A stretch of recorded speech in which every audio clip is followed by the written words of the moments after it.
Right, just gone 7:15 on this Wednesday morning. Let's now look at the 11 independent candidates that will be contesting in this year's national and provincial elections. Firstly, we've got Danasegren Moodley, and he's joining us virtually this morning. But in studio, we've got Louis Liebenberg, Sising Ramaswamy, and Blessings Ramoba. Danasegren saying that he is going to address the concerns of the Indian community, be a voice for the voiceless and hopeless, promote social cohesion in the province, advocate for good, clean governance, and challenge current status quos where necessary. The vote to participate, well, they've done all of that. They've been victorious, but how victorious will they be in the polls? Gentlemen, again, welcome. It's so good to have all of you here. Tell us what you stand for, what it is that a vote for you means, and also you obviously are going to be on the KZN ballot.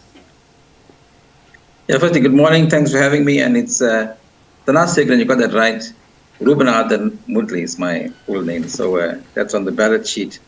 And let me just say that it's an absolute honor and a privilege and to be part of history. First of all, one of only 11 independent candidates, first time allowed in the national election. And I'm super proud to be the only independent in KZN. So to me, that's fantastic. And one of the reasons I decided to throw my hat in the ring is that I've been an activist for 15 to 20 years in my community, fighting the system from the outside, and the independent candidacy allows me an opportunity to try and effect change from the inside. So that's what and the beauty about independent candidacy is that I'm not aligned to any party. I don't have to toe any party line. I can speak my mind and what I want to speak. So that's what I'm very grateful for the independent candidacy. As you heard earlier on, one of my key areas is I want to focus on, my electorate is the Indian community of South Africa, the 2% Indian population in this country.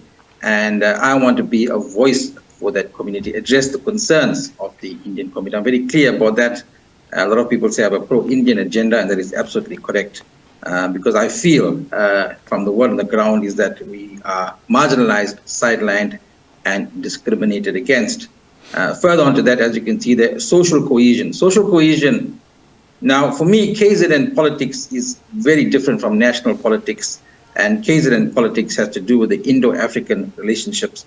And I feel that we have to do a lot to make sure the stability of the country, in my opinion, depends on the stability of KZN. And that has a lot to do with the Indo-African relationships. And I think many structures, political parties, other leaders are working on the divide and rule policy, trying to divide Indians and blacks in KZN. And I think social cohesion is something that I need to work hard on. Which brings me to the next point about that is a very racist narrative that is being spread throughout the years. Through the many years I've been in activism, a very racist narrative being spread about the Indian community, that we are a racist community, and that is something that serves to divide us there in KZN. And I need to, my mission is to debunk that myth.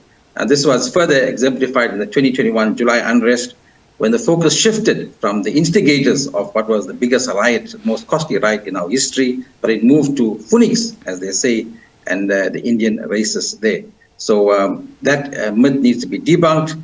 And on a final point, before I close on this section here, is a lot of the people are focusing, candidates, parties are focusing on all the problems in this country.